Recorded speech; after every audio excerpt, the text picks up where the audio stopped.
Okay, in this video, we're going to do a graphical organizer to remind you how to work with reciprocal and rational functions. First off, your parent function for a reciprocal function is f of x equals 1 over x. Here is what the graph looks like. There you go. It has vertical asymptotes, a vertical asymptote at x equals 0. It has a horizontal asymptote at y equals 0. So you see the two axes. The domain, x can be anything except for 0, and the range on this y is going to be everything except for 0 as well. Your transformations, your standard form is going to look like this. F of x is equal to a over x minus h, and then plus k, to where h is going to be the horizontal shift, because notice it's on the x value. If it's a plus, it's going to shift it left. If it's a minus, it's going to shift it right. And then k is going to be the vertical shift, and it does exactly what it says it'll do. If it's a plus, it shifts it up. If it's a minus, it's going to shift it down. If a is negative, the function will be flipped across the x-axis, or really in this case we talked about, you could think of it as x or y because of the nature of the graph. If an a value is going to be greater than 1, that's going to be a vertical stretch. And for any a value, which is up here on top, for any a value between 0 and 1, that's going to be a vertical compression. Your vertical asymptote here, that minus h is going to move it to the right h unit, so therefore that moves that vertical asymptote over to x equals h. And you're going to have a horizontal asymptote of whatever this k value is going to be the two asymptote lines. So now let's look at a couple of problems.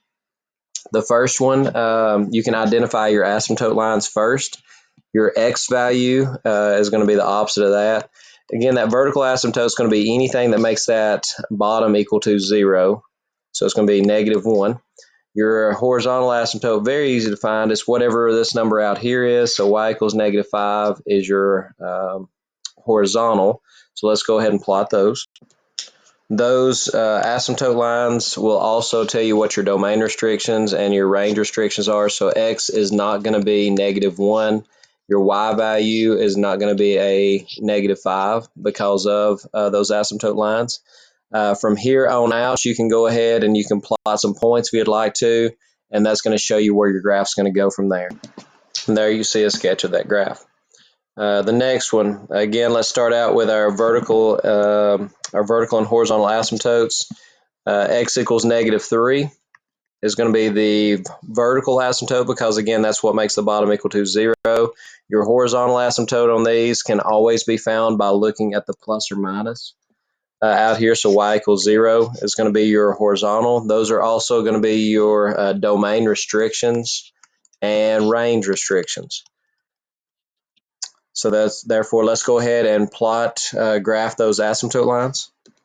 Now from here, a reminder also that instead of just plugging in points, you can also use your parent function, the transformations from your parent function to graph this. Take some of the points that would be off. Again, the parent function is f of x equals 1 over x. You can take the points that are on that parent function, and there they are, and just apply the transformations. This is two separate transformations. It's going to stretch your y values 2 times greater, and it's going to flip those across the x-axis, which makes them negative if they're positive, or positive if they're negative. And in that case, your x values would actually stay the same. And then the next transformation would shift your graph left 3 units. So you could actually just use those exact same x values here and then shift those or subtract 3 from them to shift them left 3. And here's what you'll get. So there's all your transform points. Then you can just simply take those points after the transformation, plot those, and that would give you the look at your graph. Now, either one of these graphing methods will work. You can, again, just use your table of values or use your transformations to create this new graph. Next up, we're going to talk about rational functions, which we know that the previous ones that we went over, the reciprocal functions, are an example of a rational type of rational functions. However, the equation for the general rational function would be f of x is equal to p of x over q of x. So the top is not just a value of 1, the bottom is not just a value of x. So it's a more general, it's a polynomial on top and bottom. Find the x-intercept. We're going to set our function equal to 0, y equals 0. However, since it's a fraction, we can just say, well, the only thing that's going to make the fraction equal 0 or is going to be as if the top is 0. So we can actually just set the top of our fraction equal to 0. Vertical asymptotes, we're going to set q of x equal to 0. However, if there's ever a repeated factor, I'm going to put no repeated factors, and what I mean by that is if there's something that's a factor of the top and also a factor of the bottom, then we know that this is going to be a whole. So no repeated factor on top and bottom. Our horizontal asymptotes, if the top degree is greater than the bottom, there's not one. If the degree of the top is less than the degree of the bottom, then y equals 0. If the degrees are equal, then it's going to be y equals the coefficient. We'll put leading coefficient on P over the leading coefficient of Q. So you take the numbers out front. Holes, and a hole is going to be a break in the graph.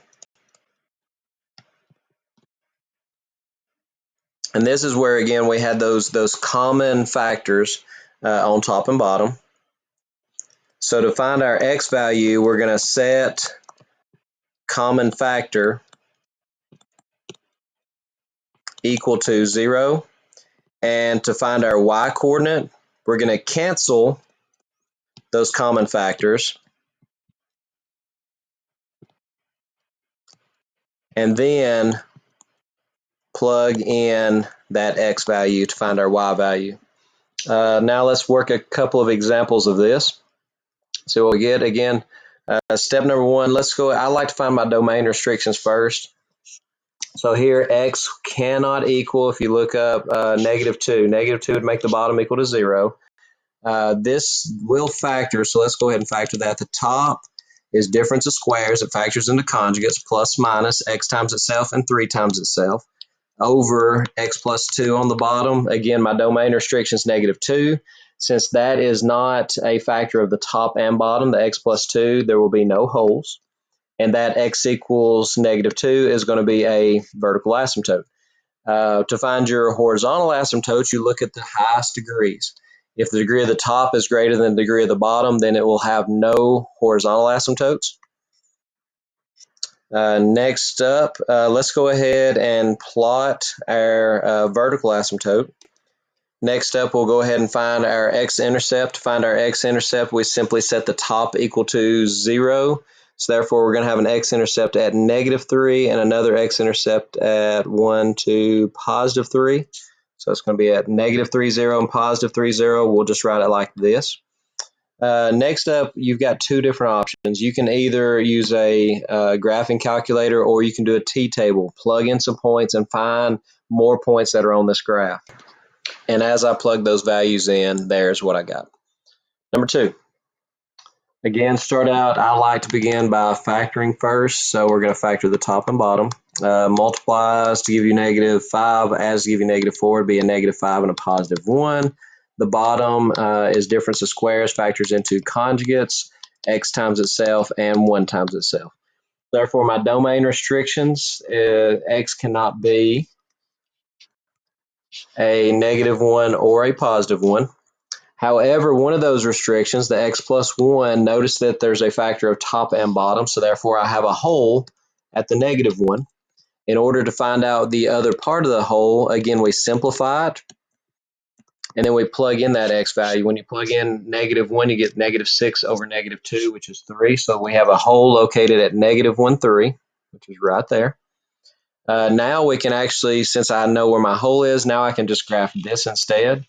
My vertical asymptote is at the other domain restriction, was located at x equals 1. My horizontal asymptote, I can go back to the original, or I can look at my new function. The powers are the same, so I'm looking at the leading coefficients, which are 1 and 1. So I have a horizontal asymptote at y equals 1. Let's go ahead and plot those.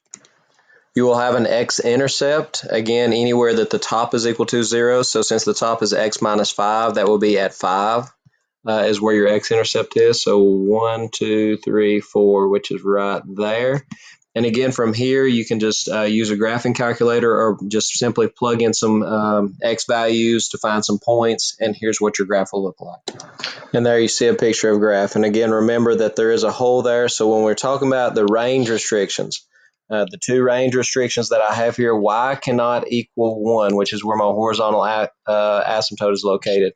And my other range restriction is where my hole is located, which is at y equals 1, 2, 3. So y is not equal to 1 or y is not equal to 3 because of the hole.